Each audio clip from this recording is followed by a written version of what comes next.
Scientists studying chronic disappointment found something they didn't expect. The people most damaged by it were not the ones who had experienced the most failure. They were the ones who had tried the hardest to recover, the ones who got back up, the ones who chose to hope again after they had every reason not to. The very act of trying again, it turns out, is what made the damage worse. And understanding why changes everything about how we think about resilience. Let's start with what disappointment actually is. Not the word, the thing itself. When you expect something to happen, a job, a relationship, a conversation that goes the way you needed it to, your brain doesn't just passively wait. It builds. Neuroscientists have found that the moment you form an expectation, your brain begins releasing dopamine. Not when the good thing happens, before it happens, in anticipation of it. Your brain is already celebrating something that hasn't arrived yet. It is already living inside the version of events where things go well. This is why disappointment hurts the way it does. You are not just losing the thing you wanted. You are losing a future your brain had already begun to inhabit. For most people, that loss is temporary. The dopamine dips. The brain recalibrates. Time passes. You try again. But for people who have been disappointed too many times, something different begins to happen. Something the brain does quietly, without asking permission. Something it does entirely to protect you. It stops building. In the 1960s, a psychologist named Martin Seligman was running experiments on dogs at the University of Pennsylvania. The original study was not about disappointment. It was about pain avoidance. Seligman placed dogs in a chamber divided by a low barrier. On one side, the floor delivered a mild electric shock. The other side was safe. A normal dog, when shocked, would jump the barrier immediately. It would find the safe side within seconds. But Seligman had done something to some of the dogs first. Before placing them in the chamber, he had exposed them to shocks they could not escape. There was no barrier then. There was no safe side. There was only the shock, no matter what they did. When he placed these dogs in the divided chamber, something unexpected happened. They didn't jump the barrier, they lay down. They absorbed the shock, even though the safe side was right there. Even though a single small movement would have ended it. They had learned in their previous experience that nothing they did made any difference. And that lesson transferred. It transferred into a situation where the lesson was completely wrong. Seligman called it learned helplessness. When his findings were published, other researchers immediately began asking the obvious question. Did this happen in humans too? They started looking, and what they found was harder to dismiss than anyone expected. In one study, participants were exposed to a loud, unpleasant noise they could not stop. Then they were placed in a new situation where stopping the noise was simple, a single button press. The people who had experienced the uncontrollable noise sat there and endured it. They didn't try the button. Some of them never tried it at all. Others tried it once, felt nothing happen in the half second before it worked, and stopped.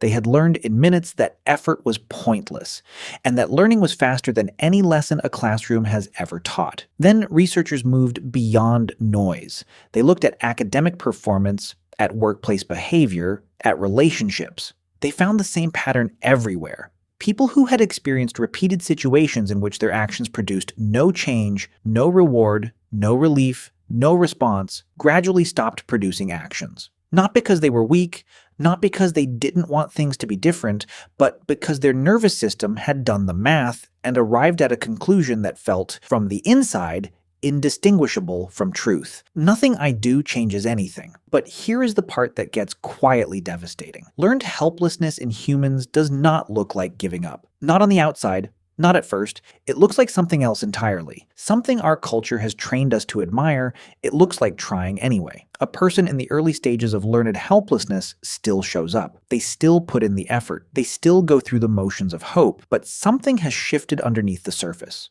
The expectation is gone. They are no longer building the future in advance. They are going through the movements of trying without the interior experience of believing. They have learned to perform resilience without feeling it. Psychologists have a name for this too. They call it defensive pessimism. And for a while it works. Keeping your expectations low protects you from the full weight of the fall. If you never fully believed it would work out, it hurts less when it doesn't. The brain is not being negative. The brain is being efficient. It is spending less energy on outcomes it has learned it cannot control. But there is a cost. In 2008, Researchers at the University of Michigan published a study on what chronic low expectation does to the brain over time. They found that people who had repeatedly suppressed positive anticipation showed measurably reduced activity in the nucleus accumbens, the region of the brain most associated with motivation, reward, and the drive to pursue goals. The brain had not just stopped celebrating early, it had started to forget how. Think about what that means.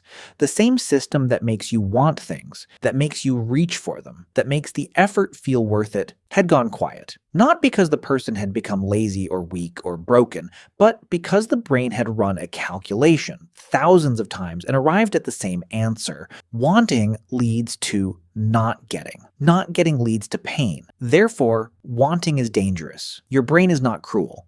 It is trying to keep you safe. But the thing it is protecting you from and the thing it is taking from you are the same thing: hope. And here is where the science gets strange, because researchers began to notice something in the data that didn't fit the narrative of simple damage.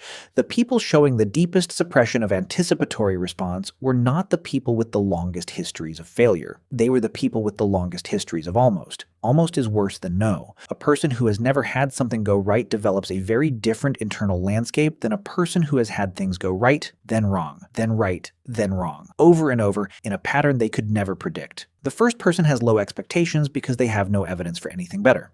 The second person has low expectations because they have too much evidence. They have seen the thing they wanted arrive and then be taken away enough times that the arrival itself has become suspicious. Good news no longer feels like good news. It feels like the setup for something worse. Psychologists call this hypervigilance to positive events. The nervous system of a chronically disappointed person does not rest during good times. It prepares. It scans the good moment for the hidden flaw. It looks for where the floor is going to give out, because in their experience, the floor always gives out. The calm before something falls apart has become indistinguishable from the calm of something simply being fine. This is the cruelest thing repeated disappointment does. It does not take away your ability to feel good things, it takes away your ability to trust them. And this is why the people Seligman's later researchers found most changed were not the ones who had stopped trying. They were the ones who kept trying. Every time a person who had been hurt before chose to hope again and was disappointed again, the neural pathway connecting anticipation to pain got a little stronger, a little faster, a little more automatic. The brain was learning with extraordinary efficiency. It was learning exactly the wrong lesson in exactly the right way. Resilience in the conventional sense was making things worse. There is a word in Japanese, mono no aware. It roughly translates to the bittersweet awareness of impermanence, the gentle sadness of knowing that beautiful things do not last. Japanese culture has carried this concept for centuries.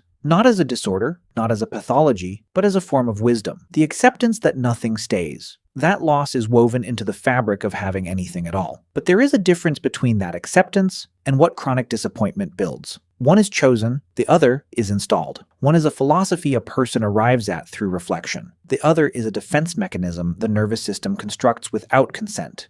In the dark, while you were busy trying to hold everything together. Mono no aware is peace made from impermanence. What chronic disappointment builds is something that looks identical from the outside and feels completely different from the inside. It is not peace, it is armor. And armor, worn long enough, starts to feel like skin. Western psychology is only recently beginning to understand what that distinction means for healing, because there is no point telling a person in armor to simply take it off. The armor is not stubbornness, it is not self-pity. It is the result of the brain doing its job so well that it has made safety feel more dangerous than staying guarded. But here is what the research also shows, and this part matters. The same neuroplasticity that built the defense can dismantle it, slowly, imperfectly. Not through optimism, not through being told to think positive, not through choosing to believe things will be fine. Because the brain cannot be argued into feeling safe. It can only be shown, repeatedly, over time, through experiences small enough to be believable. In 2015, neuroscientist Tali Sharot at University College London published research on what she called the optimism bias, the brain's natural tendency to expect the future to be slightly better than the past. She found that this bias is not just psychological, it is structural.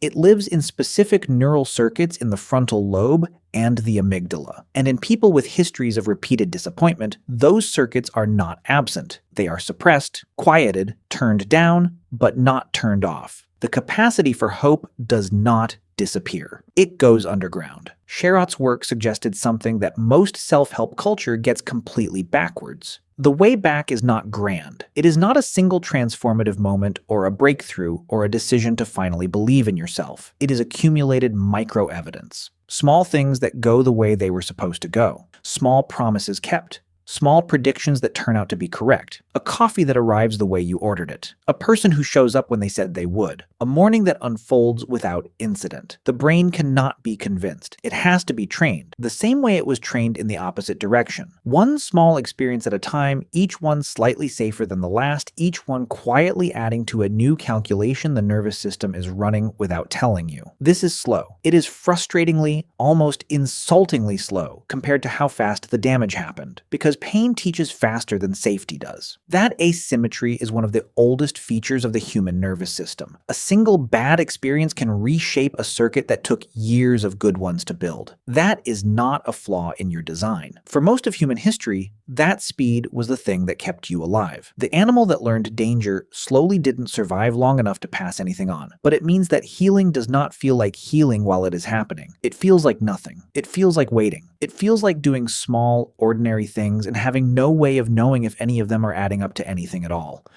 They are.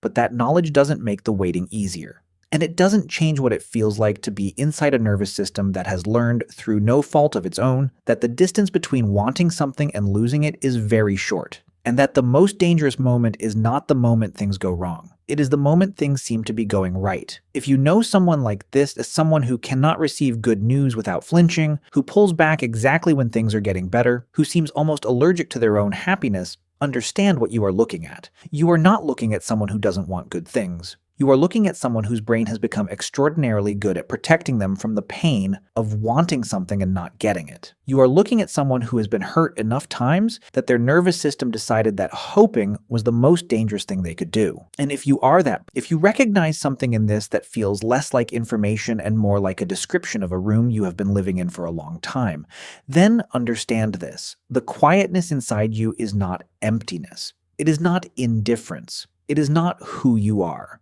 It is what you learn. And what is learned can, slowly, with enough patience and enough small true things, be unlearned. The capacity for hope did not leave you. It is just waiting for enough evidence that it is safe to come back. It is still there, underneath everything. Still there,